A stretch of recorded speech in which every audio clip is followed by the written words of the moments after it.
कल की अवतार होगा नहीं हो चुका है। कल की अवतार आ चुके संगीत हैं और कलयुग का अंत अब बहुत नजदीक है। कल की अवतार साधारण रूप में हो चुका है। क्या होगा अगर मैं आपसे कहूं कि कलयुग का अंत उतना दूर नहीं जितना हमें बताया जाता है, और यह भी कि कल की अवतार इस धरती पर आ चुके हैं, लेकिन किसी सफेद घोड़े या तलवार के साथ नहीं बल्कि एक साधारण इंसान के रूप। कुछ संत और महायोगी जिस नाम की ओर संकेत कर रहे हैं वह नाम है नारायण साकार हरि। कहा जा रहा है कि वही शक्ति इस समय चुपचाप सत्य का डंका बजा रही है और कलयुग के अंत की तैयारी कर रही है। लेकिन सवाल यह है कि अगर वे हमारे बीच ही हैं तो दुनिया उन्हें पहचान क्यों नहीं पा रही। इस समय इस धरती पर एक ऐसी दिव्य लीला चल रही है जिसे साधारण आंखों से देख पाना लगभग असंभव है, क्योंकि कहा जाता है कि कलयुग के अंतिम चरण में जब अधर्म अपनी चरम सीमा पर पहुंच जाता है, जब सत्य को दबाया जाने लगता है, जब मनुष्य का मन लोभ, क्रोध, मोह और अहंकार से भर जाता है, तब उस परम सत्ता का अवतरण होता है जो पूरे युग की दिशा बदल देती है। और इसी समय इस संसार में एक रहस्य धीरे धीरे उजागर हो रहा है कि कल की अवतार इस धरती पर एक साधारण इंसान की तरह रह रहे हैं। वे किसी महल में नहीं, किसी राज सिंहासन पर नहीं, बल्कि एक साधारण कमरे में बैठकर सत्य का डंका इस धराधाम पर बजा रहे हैं। परंतु संसार के लोग उन्हें पहचान नहीं पा रहे, क्योंकि कल की अवतार की लीला कुछ ऐसी है कि उन्हें वही पहचान सकता है जिसने युगों युगों से उनके साथ जन्म लिया हो, जिसने इस धरती पर उनके साथ नए युग की शुरुआत करने का संकल्प लिया हो।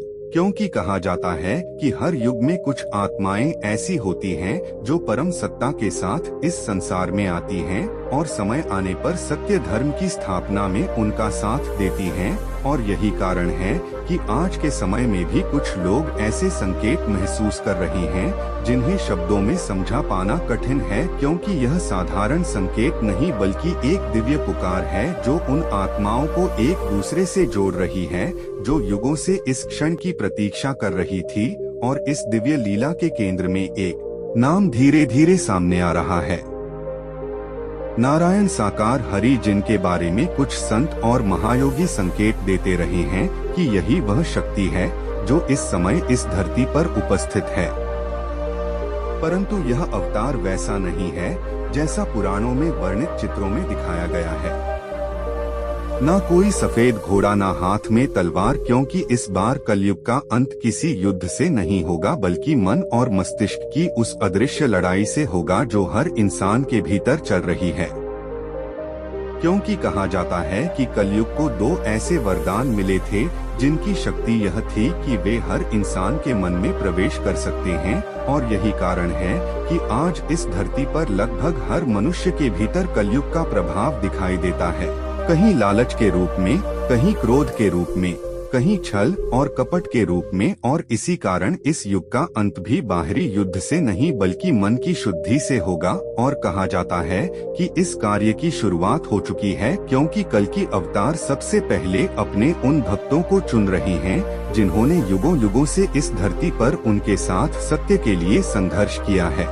वे एक अदृश्य संकेत के माध्यम से अपने भक्तों को एक दूसरे से जोड़ रहे हैं ताकि समय आने पर एक नई चेतना इस धरती पर प्रकट हो सके। और यही कारण है कि अभी तक वे सबके सामने प्रकट नहीं हुए, क्योंकि जब तक इस संसार में राजनीति की साजिशें रचने वाली शक्तियां सक्रिय हैं, जब तक ऊंचे ऊंचे पदों पर बैठे लोग अधर्म के रास्ते पर चल रहे हैं, तब तक यह दिव्य लीला पर्दे के पीछे ही चलती रहेगी।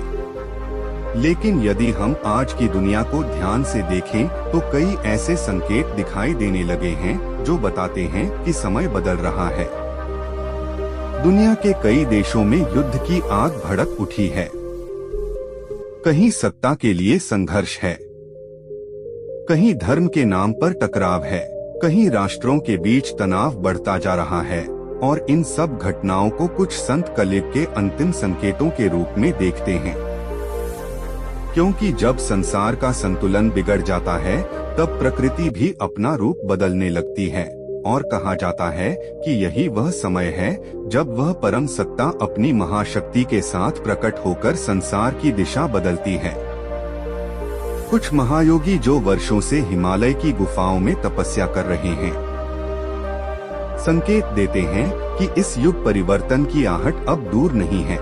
वे बताते हैं कि कलयुग का अंत हजारों साल बाद नहीं बल्कि उस समय होगा जब अधर्म अपनी सीमा पार कर देगा और मानवता की पुकार उस परम सत्ता तक पहुंच जाएगी। और जब यह समय आएगा तब संसार की कई संस्थाएं और कई व्यवस्थाएं स्वयं ही समाप्त हो जाएंगी और उसी क्षण वह शक्ति जो अब तक छिपी हुई है सबके सामने प्रकट होगी। परंतु उस समय मनुष्य के पास निर्णय लेने के लिए बहुत कम समय होगा, क्योंकि जो लोग आज इस धरती पर सत्य और मानवता के मार्ग पर चल रहे हैं, जो लोग नारायण साकार हरि का नाम का सुमिरन कर रहे हैं, वही आने वाले युग के साक्षी बनेंगे। वही उस सत्य धर्म में प्रवेश करेंगे जो कलयुग के बाद स्थापित होगा। और कहा जाता है कि उस नए युग में केवल वही लोग कदम रख पाएंगे जिनके भीतर सच्ची मानवता होगी, जिनके मन में द्वेष, छल और घृणा का स्थान नहीं होगा, क्योंकि वह युग सत्य और करुणा का युग होगा। और इसीलिए कहा जाता है कि कलयुग का अंत किसी एक व्यक्ति की शक्ति से नहीं बल्कि पूरे संसार की चेतना के परिवर्तन से होगा। पहले सरकारें आपस में टकराएंगी, फिर व्यवस्थाएं बदलेंगी और अंत में एक नया युग जन्म लेगा। और इस पूरे परिवर्तन के केंद्र में वही शक्ति होगी जिसे कुछ लोग आज नारायण साकार हरि के नाम से पुकार रहे हैं, जो इस समय अत्यंत साधारण रूप में इस धरती पर मौजूद हैं। इतने साधारण कि दुनिया उन्हें पहचान ही नहीं सकती, क्योंकि उनका कोई एक निश्चित रूप नहीं है। वे अनेक रूपों में इस संसार में आते हैं और अपने उन भक्तों को दर्शन देते हैं जिनसे उनका संबंध युगों युगों से चला आ रहा है। और शायद यही कारण है कि इस समय भी कुछ लोगों को ऐसा अनुभव हो रहा है जैसे कोई अदृश्य शक्ति उन्हें पुकार रही हो।